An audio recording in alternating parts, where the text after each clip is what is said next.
बहू या नौकरानी। आज की कहानी जिसका टाइटल है बहू या नौकरानी, एक दर्द भरी कहानी। आपको कुछ जानी पहचानी लग सकती है क्योंकि ये कहानी एक ऐसी औरत की है जिसे उसके परिवार और पति घर में ही किसी नौकरानी की तरह जीवन व्यतीत करना पड़ता है। जानी पहचानी इसलिए क्योंकि हमारे देश में यही कहानी हर दूसरी महिला की है। इसलिए एक बार इस कहानी को पूरा पढ़ें। पूरे 4 साल बाद हेमंत कनाडा से लौटा था। कनाडा में एक ब्यूटी प्रोडक्ट्स बनाने वाली कंपनी के लिए हेमंत काम करता था। हेमंत अपने देश अपने घर लौटकर काफ़ी खुश था। एयरपोर्ट पर उतरते ही हेमंत की नज़र अपने परिवार वालों को खोजने लगी। जल्दी ही उसे अपने माँ बाप, भाई भाभी, बड़ी बहन और खुद की 3 साल की बच्ची भी एयरपोर्ट पर खड़ी नज़र आई। लेकिन उसकी नज़रें शोभा को खोज रही थी। वो सोचने लगा ये शोभा मुझसे मिलने क्यों नहीं आई, और ऊपर से उसने हमारी छोटी सी बच्ची को भी यहाँ भेज दिया। अश्विन एयरपोर्ट पर सबसे हंसी खुशी मिला।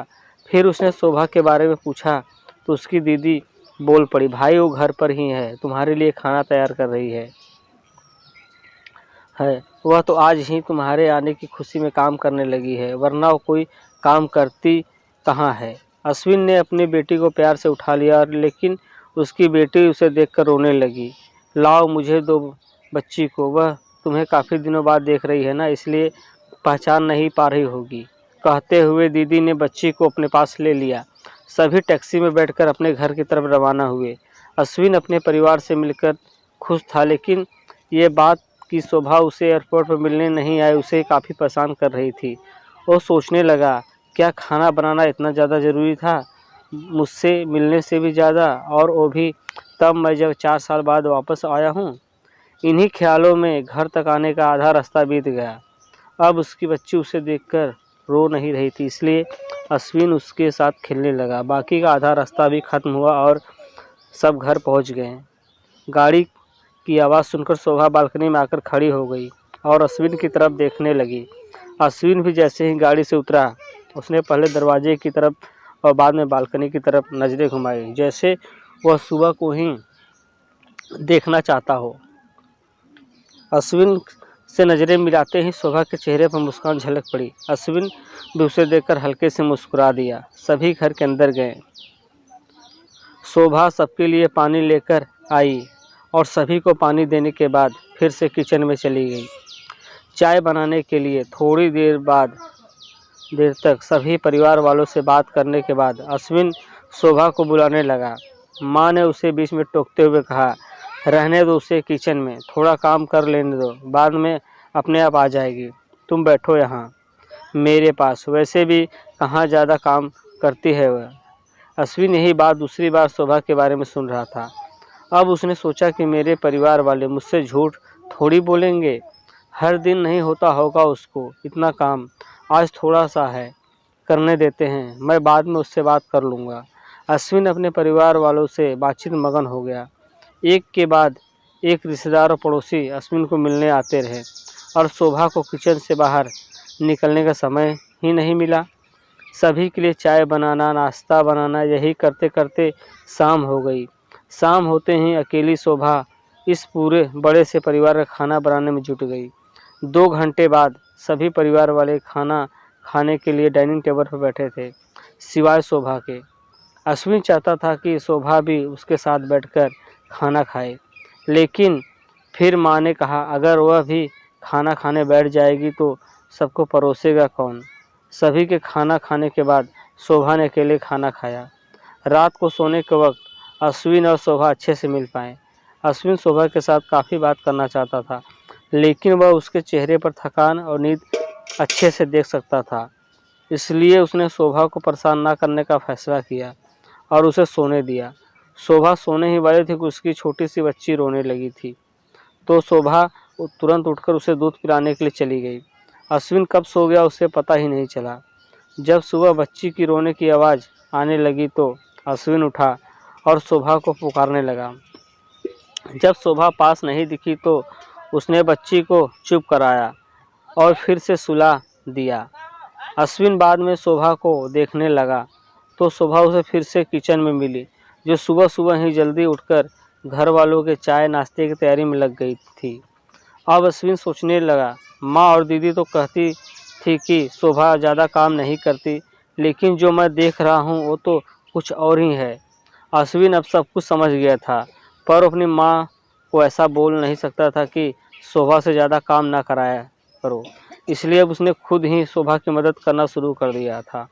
अश्विन के हाथ बटाने से शोभा को थोड़ा अच्छा लगने लगा था। पहले जहाँ उसका चेहरा थकान से उतरा रहता था, अब उस पर थोड़ी थोड़ी चमक आने लगी थी। अश्विन ने कुछ ही दिनों में ही ये महसूस कर लिया था कि शोभा अब वो शोभा नहीं रही थी जिसे अश्विन शादी करके लाया था। वो तो कोई और थी जो तोते की तरह बोलती थी, और ये शोभा तो बिल्कुल चुप है, गुमसुम है। ऐसा लगता है जैसे किसी के दबाव में हो, किसी डर की वजह से सहमी हुई हो। अश्विन शोभा को उसके काम में और ज़्यादा मदद करने लगा।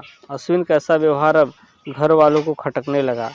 घर के सभी बड़ों और उसकी दीदी ने मिलकर अश्विन को समझाया, तुम अपनी बीवी की मदद करते हो, इससे हमें कोई एतराज़ नहीं है, लेकिन तुम्हें भी एक हद तक ही ऐसा करना चाहिए। जब तक कोई तुम्हें ऐसा करता न देख रहा है हो तब तक सब ठीक है, लेकिन जब कोई तुम्हें बीवी के होते हुए बर्तन धोते देखे तो अच्छा थोड़े ही लगता है। और सोचो, आगे चलकर शोभा को तुम्हारे हेल्प की ज़रूरत आदत पड़ गई तो तुम्हारा अपना काम में ध्यान लगाना मुश्किल हो जाएगा। अश्विन हमेशा से ही अपने परिवार वालों की बात मानता आया था। जिस तरह से सब ने अश्विन को समझाया था, अश्विन भी उनकी बातों में आ गया। अब अश्विन शोभा की मदद करने से कतराता था। कभी कभार वह बच्ची के लिए दूध गर्म कर लिया करता था, उससे ज़्यादा कुछ नहीं। घर वालों ने अश्विन को विदेश जाने से मना कर दिया और कहा कि यहीं पर कुछ काम कर लो। अश्विन ने अब घर से ही ब्यूटी प्रोडक्ट्स ऑनलाइन बेचना शुरू कर दिया। उसका परिवार भी बढ़ गया। अब उसे 2 बेटियां और 1 बेटा था। दोनों बेटियां स्कूल जाने लगी थी, लेकिन बेटा अभी भी छोटा था। जितना अश्विन कमाता था उतना सबके लिए काफ़ी न था। काफ़ी सोच विचार करने के बाद अश्विन ने फैसला किया कि वह अब शोभा के साथ शहर में जाकर रहेगा, जहाँ पर शोभा भी काम कर पाएगी और वह घर से ही अपने ब्यूटी प्रोडक्ट्स बेचना शुरू रखेगा। इस तरह से वे अपने पैसों की तंगी पूरा करेंगे। परिवार वालों ने भी अश्विन को इजाज़त दे दी। अश्विन चाहता था कि माँ भी उसके साथ रहे, लेकिन माँ को शहर में आना मंजूर न था। माँ बड़े भाई के साथ रहने लगी। शहर में शोभा नौकरी करती और अश्विन घर में ही ऑनलाइन अपना प्रोडक्ट बेचता। कई साल ऐसे ही बीत गए। शोभा घर का काम और बाद में बाहर का काम करने से पहले ज़्यादा थकी रहने लगी। परिवार वालों को अश्विन के दिमाग में डाली बातें अभी भी उस पर असर करती थी। वह यहाँ पर भी शोभा का हाथ न बटाया करता। अश्विन अब दिन रात अपने प्रोडक्ट बेचने में ही मसरूफ़ रहता। कभी कभी शोभा उससे कहती कि मुझे अच्छा नहीं महसूस हो रहा है, मुझे डॉक्टर के पास ले चलो। वो हाँ कह देता, लेकिन अपने काम में इतना खो जाता कभी उसको डॉक्टर के पास ले ही नहीं जाता। शोभा तो बीमार थे, लेकिन एक बार अश्विन बहुत ज़्यादा बीमार हो गया। इतना बीमार हो गया कि उस पर अस्पताल में भर्ती करवाना पड़ा। अस्पताल में अश्विन के पास सिर्फ शोभा थी और कोई नहीं। इतना बीमार होने के बाद भी उसके परिवार वाले सिर्फ उससे मिलकर वापस अपने घर चले गए थे। उसका सहारा बनने के लिए, उसकी तकलीफ़ बांटने के लिए भी कोई उसके साथ नहीं था। बिस्तर पर पड़े शारीरिक तकलीफ़ से गुजर रहे अश्विन को अपनों का ऐसा व्यवहार बहुत तकलीफ़ दे रहा था। फिर वह सोचता था कि उसने भी तो शोभा के साथ ज़िंदगी भर यही किया है। क्या वो शोभा का जीवन साथी सिर्फ नाम का ही नहीं था? जब साथ देने की बारी आती थी तो उसने दूसरे के बहकावे में आकर उससे किनारा कर लिया था। यहाँ तक कि शोभा के खुद अपने मुंह से कहने के बाद भी उसकी तकलीफ़ को नज़रअंदाज करता आया था। अश्विन को अपना दर्द शोभा के दर्द के आगे मामूली सा लगने लगा। उसके दर्द को ना बांटकर उसने बहुत बड़ा गुनाह किया हो, ऐसा उसे लगने लगा। पश्चाताप के आंसू अश्विन की आंखों में बहने लगे।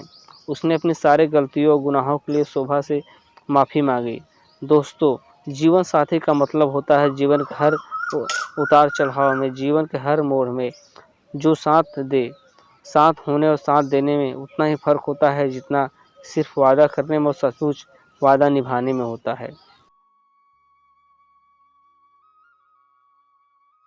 गाइस यार बस एक ही चीज कहूंगा कि अगर ये वीडियो आपको जरा सी भी अच्छी लगे तो प्लीज यार इस वीडियो को लाइक करना, और जिन लोगों ने पहले से सब्सक्राइब कर रखा है उनको दिल से सलाम, और जिन्होंने सब्सक्राइब नहीं किया है वो प्लीज चैनल को सब्सक्राइब कर